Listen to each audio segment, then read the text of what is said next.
sahabat budaya, kembali lagi di podcast Kata Budaya Kata Siapa. Sebelumnya kita ada tamu istimewa dari direktorat sebelah. Tetangga sebelah ya? Langsung dijawab. Langsung kita sambut saja Bapak Yudi Wahyudin. Selamat datang Pak Yudi di ruangan podcast Kata Budaya Kata Siapa.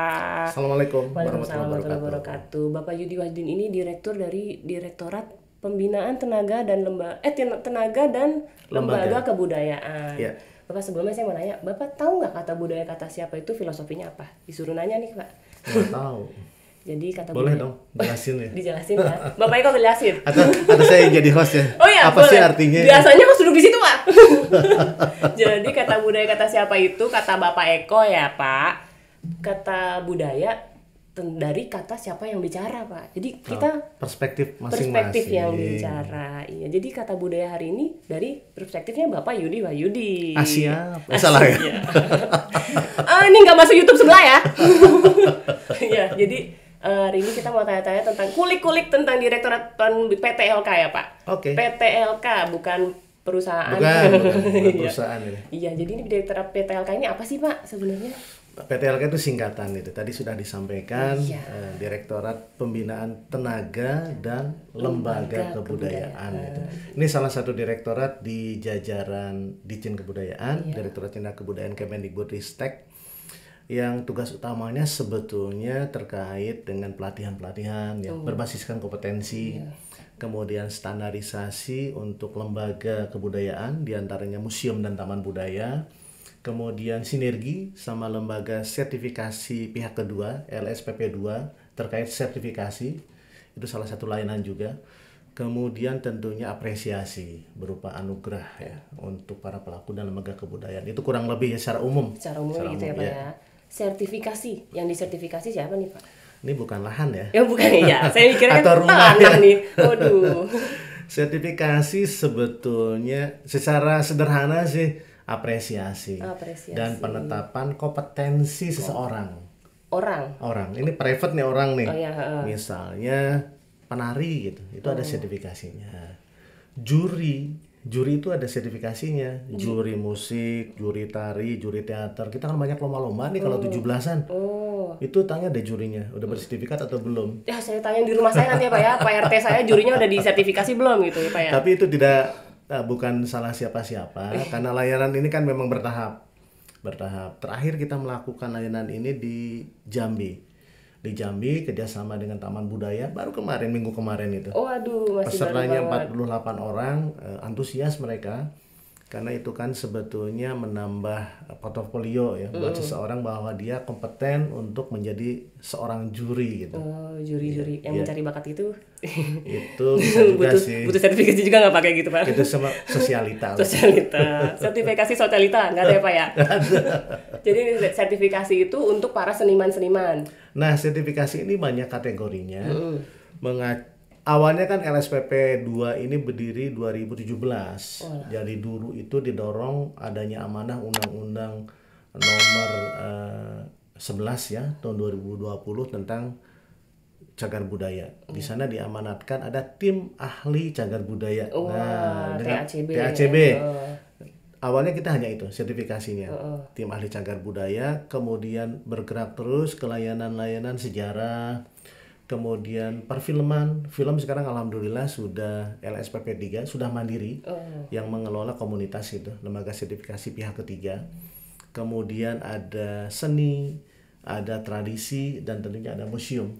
Itu layanan-layanan yang ada di bawah naungan LSPP 2 bidang kebudayaan. Jadi semua yang bidang kebudayaan ada sertifikasinya dari Direktorat PTLK ini ya Pak ya? Bukan Direktorat PTLK, Direktorat PTLK sinergi dengan LSPP 2. Iya. Tentunya bidang kebudayaan kan banyak ya, tidak hanya di Kemendikbudristek, ada juga yang mandiri dilakukan oleh perusahaan-perusahaan, ada juga di kementerian-kementerian lain. Ini hanya khusus yang terkait dengan cagar budaya, museum, sejarah, seni dan tradisi. Terus tadi saya dengar Bapak membahas Anugerah Kebudayaan Indonesia. Ini apa Pak? Itu penghargaan-penghargaan kayak yang di TV-TV gitu ya Pak ya? Iya. Ya anugerah itu sebetulnya apresiasi sih. Apresiasi kan tidak hanya anugerah ya. Iya. Bisa misalnya melakukan capacity building itu pun apresiasi. Atau memberi ruang ekspresi kepada pelaku dan lembaga kebudayaan. Atau pendampingan agar berbadan hukum. Atau pendampingan terkait misalnya agar karyanya itu aman dengan copyright dan lain-lain. Jadi banyaknya apresiasi. Nah, anugerah kebudayaan Indonesia itu salah satu layanan itu, dan tentunya tidak hanya Kemendikbudristek, banyak juga kementerian, lembaga, komunitas yang melaksanakan anugerah-anugerah juga. Kita senang, semakin banyak apresiasi semakin senang, semakin banyak perhatian para pelaku kebudayaan gitu. Ya, jadi kita senang gitu. Nah, terkait anugerah ini sudah lama dilakukan sebetulnya, bahkan nomenklatur kementerian saya sudah berubah berapa kali gitu. Jadi sudah lama itu, dan saat ini namanya Anugerah Kebudayaan Indonesia. Ada 2 kategori besar sih. 2 kategori. Yang satu itu gelar tanda kehormatan. Gelar tanda kehormatan itu khusus diusulkan ke Pak Presiden nanti. Aduh, Pak Jokowi langsung ya Pak. Jadi ada Bintang Mahaputra, ada Paramadharma Kebudayaan, ada Satya Lancana Kebudayaan. Itu kategori-kategorinya ya Pak. Kategorinya itu yang diusulkan ke Sekmilpres ya. Di sana ada khusus ya yang menggodok gitu, ada Dewan Gelar dan lain-lain. Nah, ada juga yang levelnya Menteri Pendidikan, Kebudayaan, Riset dan Teknologi. Ada sekian kategori, yaitu kategori pelestari, kemudian pelopor pembaharu, kemudian anak dan remaja, kemudian maestro seni tradisi, selanjutnya ada kategori terkait dengan lembaga. Karena kan banyak juga lembaga baik Pemda, kementerian atau lembaga-lembaga yang concern dan komit lah terkait dengan pemajuan kebudayaan. Dan yang terakhir terkait dengan media. Banyak betul media baik online maupun konvensional yang konsisten menyuarakan atau menjaga semangat api kebudayaan biar menyala terus gitu ya. Jelas. Merdeka gitu.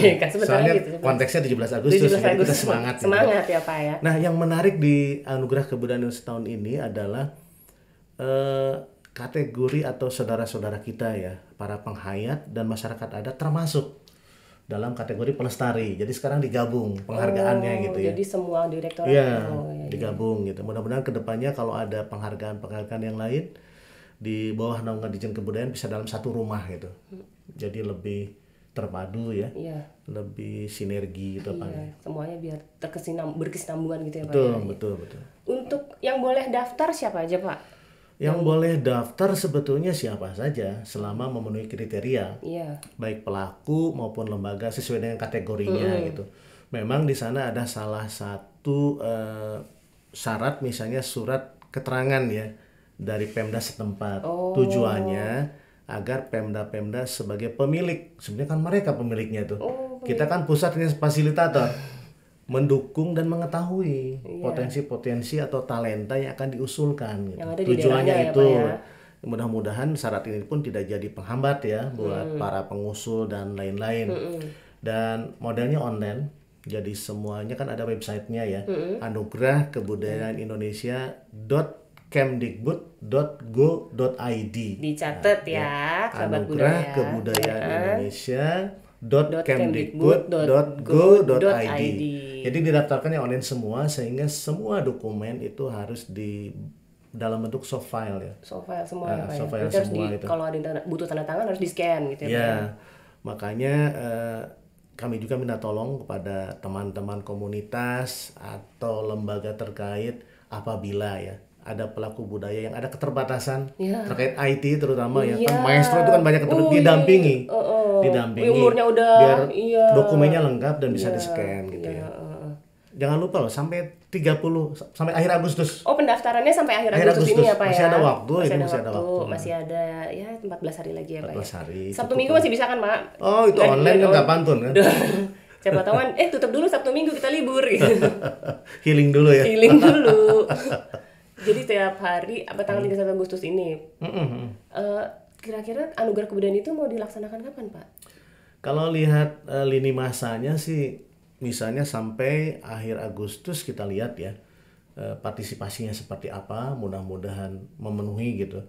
Karena acap kali kalau ada beberapa pihak yang partisipasinya atau kategori masih kurang, masih bisa kita perpanjang. Tapi mudah-mudahan tidak itu.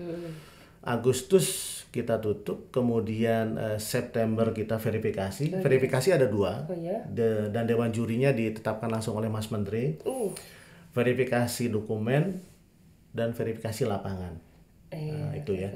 Jadi dicek langsung, di cross check, karena acap kali apa yang tertera di dokumen kan kadang-kadang juri ingin tahu kepastiannya, apakah betul gitu ya, lokasinya, karyanya, respon masyarakat sekitarnya dan lain-lain gitu ya.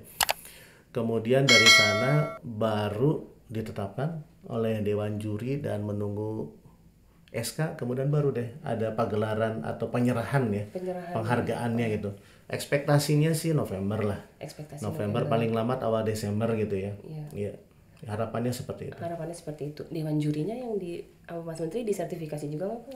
Iya, kalau ini maestro semua tuh dewan jurinya nih. Oh, dewan jurinya udah tersertifikasi berarti ya, terpercaya. Malah pionir ini, pionir. Waduh, yang pertama dong. Udah berapa itu? Iya, pionir karena memang kita juga mengusulkan ke Mas Menteri memang orang-orang yang tidak hanya pionir ya, tetapi juga memiliki integritas. Itu yang penting gitu ya. Dia pakar di bidang kebudayaan, karyanya luar biasa, diterima masyarakat dan memiliki integritas, karena integritas itu yang penting kan. Iya, betul sekali, harus bisa dipercaya ya Pak ya. Betul sekali. Mohon maaf Bapak Eko, kamera ada apa ya? Saya bingung jadinya. Saya langsung terpanggil gitu Pak, mohon maaf ya Pak. Pesan kita sama ya. Iya, pesan kalau ada yang moto langsung. Iya, gawat nih Pak, kita bisa jadi model. Lanjut lagi Pak, maaf. Jadi terdistract sama Mas Eko. Jadi Anugerah Kebudayaan Indonesia ini berarti acara besar ya Pak, acara besarnya kebudayaan gitu ya. Insya Allah salah satu lah, karena Dirjen Kebudayaan itu memang banyak menggelar kegiatan. Iya. Salah satunya mudah-mudahan Anugerah Kebudayaan Indonesia ya. Kemarin kan Jalur Rempah ya baru selesai. Kenduri Warna Bumi. Iya. Kita bicara kebudayaan, tidak bicara direktorat ya. Iya. Kemudian Kenduri Warna Bumi baru launching tanggal 12 kemarin dengan Pak Gubernur. Betul. Kemudian Pasar Budaya ya, G20 juga baru digelar nih. G20. Pemanasan Road to G20 di Magelang gitu. Iya, Road to ya. Nanti kemungkinan PTLK juga sinergi nih dengan Dit Pelindungan Kebudayaan Saresehan, Road to G20. Jadi memang pimpinan kita Pak Dirjen tidak pernah mengarahkan kita autis. Jadi kegiatan-kegiatan itu selalu kolaborasi semua, kerjasama. Payungnya kebudayaan gitu. Iya. Payungnya kebudayaan. Harus bersatu ya Pak ya, kita satu kebudayaan, Direktorat Jenderal Kebudayaan. Betul sekali. Ya, jadi begitu tuh sahabat budaya. Jadi kebudayaan itu semuanya dibawa Direktorat Jenderal Kebudayaan, nggak ada pisah-pisah direktorat. Ya, Pak Iko ya, setuju kan?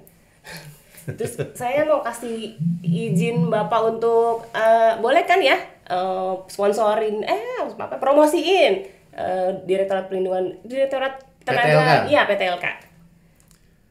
Apa promosi PTLK atau programnya? Programnya dong Pak. Okay. Iya. Kalau programnya sih mungkin anugerah ya, karena dalam waktu dekat ini kan pendaftarannya kita tunggu. Jadi sahabat budaya semua, marilah kita manfaatkan ya kesempatan kegiatan Anugerah Kebudayaan Indonesia. Silahkan daftarkan talenta-talenta, baik pelestari, baik terkait dengan pelopor pembaharu, anak muda ya, kemudian ada maestro, termasuk lembaga dan media, sesuai dengan yang tertera di ada IG-nya nih. Ada IG-nya, boleh Pak. Oke, boleh ya? Kita. Bina_budaya, kemudian di Budaya Saya juga ada, di YouTube juga ada, di Facebooknya juga ada, termasuk websitenya langsung. Yang tadi kita sampaikan. Iya, Anugerah Kebudayaan Indonesia digabung ya. Huruf kecil semua ya Pak. Ya, kemdikbud.go.id. Kenapa saya ajak untuk partisipasi? Ini adalah peluang dan perhatian kita semua untuk merangkul ya dan memberikan apresiasi kepada para pelaku dan lembaga kebudayaan yang konsisten mencurahkan pikiran, tenaga, usianya untuk pemulihan kebudayaan. Jadi mari kita dukung sama-sama. Kita harus apresiasi bersama ya Pak ya, betul sekali. Ya, terus apa lagi? Oh, Bapak disuruh quotes Bapak sebelum saya tutup. Bapak quotes untuk kebudayaan Indonesia apa gitu Pak? Quotes pantun juga boleh loh Pak, kalau mau pantun. Waduh, ditembak langsung ini. Yes. Harusnya tadi ya, dipersiapkan gitu. Enggak, biar langsung terpikirkan di sini. Ayo Bapak. Enggak, mungkin tidak pantun dan tidak kuat gitu. tetapi closing statement aja ya. Boleh banget closing statement. Ya, roh kebudayaan itu adalah gotong royong gitu. Marilah kita selalu kolaborasi untuk saling melengkapi dan menguatkan gitu. Agar kebudayaan bisa kita usung sama-sama untuk memajukan bangsa yang tercinta. Wah, luar biasa kan itu sahabat budaya. Nah, jangan lupa untuk selalu mengikuti podcast Kata Budaya Kata Siapa dari Direktorat Pelindungan Kebudayaan. Ada di YouTube-nya Pelindungan Kebudayaan, TikTok-nya Pelindungan Kebudayaan, Instagram Lindungi Budaya, dan juga Facebook Lindungi Budaya. Nah, sampai di sini dulu perjumpaan kita hari ini. Sampai ketemu lagi di podcast berikutnya. Dah sahabat budaya.